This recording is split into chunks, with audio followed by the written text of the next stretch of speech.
Devant cette pharmacie de la ville reine, la file est longue pour obtenir le vaccin AstraZeneca.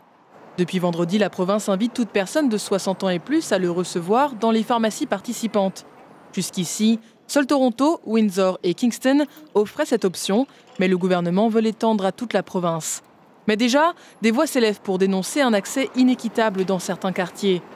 La plupart des pharmacies participantes se trouvent dans des zones aisées, mais dans des régions comme Peel, le nord-ouest de Toronto ou Scarborough, connues pour être particulièrement touchées par le virus, c'est le vide. Vaccines are being distributed in a fashion that is based on a per capita basis, not necessarily based on need. Les vaccins sont distribués en fonction de la population et pas en fonction des besoins, regrette le docteur Nahid Dossani. Et les zones oubliées sont celles où vivent, selon lui, de nombreux travailleurs essentiels, des personnes racisées à faible revenu et des ménages multigénérationnels. Stephanie Payne est membre de la communauté de Black Creek dans le nord-ouest de Toronto. Samedi, elle a obtenu la première dose du vaccin dans un centre communautaire. Je n'ai pas vu 4 personnes qui me ressemblent, dit-elle, ajoutant que l'hésitation à se faire vacciner est grande au sein de la communauté noire.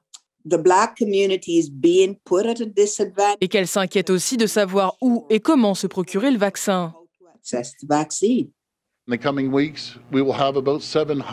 Le gouvernement entend doubler le nombre de pharmacies offrant le vaccin au cours des prochaines semaines pour un total de 700 et doubler ce chiffre à nouveau d'ici début avril. Pour le docteur Dossani, il faut que les communautés à risque soient prioritaires dans ce nouveau déploiement, mais aussi que le gouvernement trouve d'autres façons de pallier le problème. Better equipped community health centers, family doctors, and primary care models of care in the community. Il aimerait par exemple que la province équipe mieux les centres communautaires ou les médecins de famille. Tout va dépendre de l'approvisionnement en vaccins, répond le gouvernement ontarien. Il ajoute que les détails sur l'emplacement des nouvelles pharmacies et leur processus pour participer seront dévoilés sous peu.